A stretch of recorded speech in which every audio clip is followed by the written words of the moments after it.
아침 목상에 오신 여러분들을 환영하고 축복합니다. 하나님께 새로운 날을 허락하셨는데요. 새로운 날에 걸맞는 새로운 은혜로 오늘 하루 우리의 인생을 지켜줄 줄 믿습니다.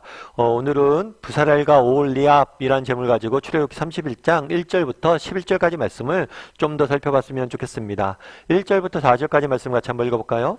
여호와께서 모세에게 말씀하여 이르시되 내가 유다 지파 훌의 손자요 우리의 아들인 부살레를 지명하여 부르고 하나님의 영을 그에게 충만하게 하여 지혜와 총명과 지식과 여러 가지 재주로 정교한 일을 연구하여 금과 은과 노수로 만들게 하며. 예, 하나님께서 성막을 어떻게 만들어야 될지에 대해서 모세에게 설명하십니다.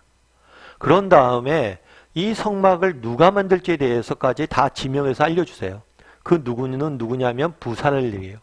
이 부살렐이 이렇게 되어 있죠. 유다지파 홀의 자손이요. 홀은 우리가 한번 들어봤죠. 모세가 아말렉과 전쟁을 할 때, 이스라엘 백성들이 아말렉과 전쟁을 할 때 모세가 산꼭대기에 올라와서 기도합니다. 그때 모세의 팔을 잡아줬던 사람이 홀이에요. 이 홀의 손자였던 부살렐에게 맡기는 거죠. 그래서 이 부살렐이 이 일들을 감당하게 됩니다. 그런데 뭐라고 되어 있냐면 그 다음에 하나님의 영을 그에게 충만하게 하여 라고 되어 있어요. 우리가 한 가지 기억할 것이 있어요. 그건 뭐냐면 지금 부살렐에게 성막을 만드는 일을 맡기죠. 성막은 이스라엘 역사 속에서 가장 중요한 정말 신앙의 중심지가 돼요. 앞으로. 그만큼 중요한 하나님의 거처인 중요한 일이에요. 그런데 이 중요한 일을 맡기실 때 제일 먼저 하신 일이 있어요. 그건 뭐냐면 하나님의 영을 그에게 충만하게 하시는 거예요.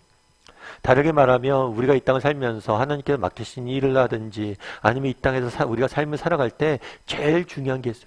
그건 뭐냐면 하나님과의 관계. 정말 하나님과 관계가 충만하게, 정말 하나님과 깊은 교제, 친밀한 교제, 이것이 유지해야 돼요. 이것이 끊어진다면 우리는 정말 하나님이 주신 사명을 제대로 감당할 수 없을 거예요. 아니, 이 땅을 살면서 정말 우리가 이 땅을 살아가잖아요. 매 순간순간 살아가는데 정말 하나님과 관계가 무너진다. 그렇게 되면 우리 이 땅에 살아갈 수가 없어요. 여러분 삶의 기쁨이 사라지고 있습니까? 혹시라도 여러분 삶 가운데 뭔가 문제가 있는 것 같습니까? 그러면 제일 먼저 검토해야 할 게 뭐냐면 내가 하나님과 바른 관계가 있는가? 하나님과 나의 관계가 바로 서 있는가? 이 부분을 우리가 늘 점검하고 살펴봐야 돼요. 예전에 제가 부교육자 때는 옥하는 목사님 모시고 사역을 했었는데요. 옥 목사님께서 가끔 우리 교육자 회의할 때 그런 얘기를 하셨어요. 야, 너희는 그런데 요즘 말씀 보고 기도는 하냐? 그래서 저희들이 다 목회자들이고 목사고 강도사고 전도사인데 말씀 보고 기도하죠. 근데 목사님이 그런 얘기 하더라고요. 사역을 위해서 말고 너희의 영혼을 위해서 말씀 보고 기도는 하냐? 그 말씀 하더라고요. 참 제가 그게 굉장히 인상 깊게 다가왔어요. 정말 우리가 일을 위해서 뭔가를 할 수 있겠죠. 내가 오늘 설교를 전하려고 말씀을 볼 수 있겠죠. 그게 아니라 정말 하나님과 만나서 하나님에 대해서 알아가고 싶고 이런 사역과 무관하게 하나님과 말씀 보고 기도하고 다르게 말하면 하나님과 깊은 인격적 교제를 나누고 있자는 거. 그게 무너진다면 너희가 아무리 사역 많이 하고 아무리 멀리 해도 소용이 없다는 거. 여러분 한번 점검해 보세요. 정말 나는 얼마나 하나님과 깊은 인격적 관계를 갖고 있고 하나님과의 관계가 무너지지 않았는지. 여러분 삶에 문제가 생겼습니까? 정말 문제가 생겨서 이 문제를 해결하기 위해 노력하고 있습니까? 그런데 여러분 이 모든 문제의 원인은 하나님과의 관계가 무너진 데 생길 수 있다는 걸 기억하셔야 돼요. 이것들이 회복되지 않으면 우리 인생의 문제가 회복되지 않아요. 그래서 늘 우리가 뭘 점검해 봐야 돼요? 하나님과의 깊은 관계, 하나님과의 관계가 모든 삶의 토대가 됨을 기억하고 하나님과의 관계를 늘 점검하고 친밀하게 유지할 수 있어야 돼요. 그런 다음에 뭐라고 되어 있냐면 지혜와 총명, 지식과 여러 가지 재주로 정교한 일을 연구하여 만들게 했다.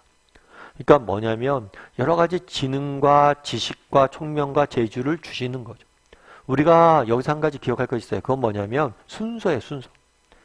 하나님께서 사명을 먼저 주십니다. 그런 다음에 그 사명을 감당할 수 있는 능력을 주시는 모습들을 보게 돼요. 이것이 늘 하나님이 우리의 인생을 인도하시는 방법이에요. 여러분 우리가 하나님이 주신 사명에 순종했을 때 뭐예요? 하나님 그에 걸맞는 능력을 주시고 채우심을 주세요. 순종이 먼저예요. 제가 예전에 농가를 한번 간 적 있어요. 농가를 가면 첫날 제일 처음에 하는 일은 뭐냐면 이제 마을에 있는 그러니까 농가는 보통 어디서 머무르냐면 시골에 있는 폐가가 있잖아요. 폐가에서 머물고 그러면 선발대가 먼저 갑니다. 그래서 폐가를 다 청소를 해요. 그래서 숙소를 쓸 수 있도록 화장실도 고치고 바닥도 고치고 뭐 이렇게 고치고 그래서 선발대가 그걸 다 고쳐놓으면 이제 본대가 오죠. 그래서 본대가 오면 제일 처음에 하는 게 이제 마을 청년 회장을 만나러 가요. 그래서 저희도 만나러 갔죠. 근데 시골에서 청년회장이 50, 60대 아저씨예요. 그게 청년이 제일 젊으시니까. 근데 청년회장에 가서 일 어떻게 하면 좋은지 배우고 일 분배는 어떻게 할지 다 배워요. 배운 다음에 이제 숙소로 돌아가야 되잖아요. 근데 보통 폐가는 버려져 있고 저 좀 멀리 떨어져 있잖아요. 근데 폐가로 걸어가는데 캄캄한 거예요. 시골은 달이 안 뜨는 날은 완전히 캄캄해서 앞이 전혀 안 보이거든요. 그래서 우리 집은 보여요. 우리 숙소는 반짝반짝 보이는데 거기까지 가는 길은 안 보여요. 그런데 내 앞에 손전등으로 이렇게 밝혀져 있는 곳만 보이는 거예요. 시편 말씀에 이런 게 있죠. 주의 말씀은 내 길에 비추어 내 발의 등이다. 그 말씀이 뭔지 그때 딱 알겠더라고요. 그런데 밤길을 걸어가 보세요. 앞에 무엇이 기다리고 있는지 어떻게 알아요? 한 걸음 걸어가야지 알아요. 한 걸음 걸어가서 그곳에 등으로 비칠 때 알게 되는 거예요. 정말 하나님이 늘 하시는 게 똑같은 방법이에요. 우리가 한 걸음 순종의 길을 내디뎠을 때 하나 더 보여주시고 한 걸음 더 순종에 내디뎠을 때 하나 더 보여주시고 한 걸음 더 순종에 내디뎠을 때 알게 하시고 그렇게 되는 거예요. 오늘 본문에도 먼저 지명하시고 능력을 주세요. 능력을 주시고 지명한 게 아니에요. 하나님 앞에 순종했을 때 하나님 주신 사명을 순종했을 때 그에 맞춰서 능력을 주시는 거예요. 이 순서를 기억해야 돼요. 우리 인생도 마찬가지예요. 하나님께서 정말 우리 인생을 다 알려주지 않으세요. 다만 오늘 내가 순종했을 때 정말 하나님의 말씀을 붙잡고 순종하고 하나님의 뜻대로 살고자 노력했을 때 능력도 주시고 또 우리의 갈 길도 알려 보여주시는 거예요. 그래서 바라기는 우리 다음의 식구들이 정말 이 순종을 선택할 수 있는 사람이 되었으면 좋겠어요. 목사님, 하나님이 제 인생에 역사하시지 않는 것 같아요.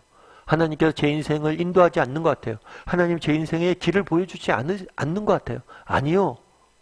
우리가 정말 그 전에 해야 될 일이 있습니다. 그건 순종의 발을 내딛는 거예요. 그러시면 보일 거예요. 하나님의 인도하심과 일하심과 하나님의 주시는 능력을 맛보게 될 거예요. 그래서 먼저 순종해야 돼요. 오늘 하루 먼저 순종을 결단하세요. 그래, 오늘 하루 하나님을 더 사랑해야지. 오늘 하루 정말 하나님 말씀처럼 이웃을 더 사랑해야지. 오늘 하루 정말 몸된 교회를 더 열심히 내가 섬겨야지. 결단하세요. 그럼 능력도 주시고 길도 보여주실 거예요. 그런 믿음을 가지고 한 걸음 한 걸음 믿음의 걸을 걸어가는 저와 여러분이 되기를 주님의 이름으로 소원합니다.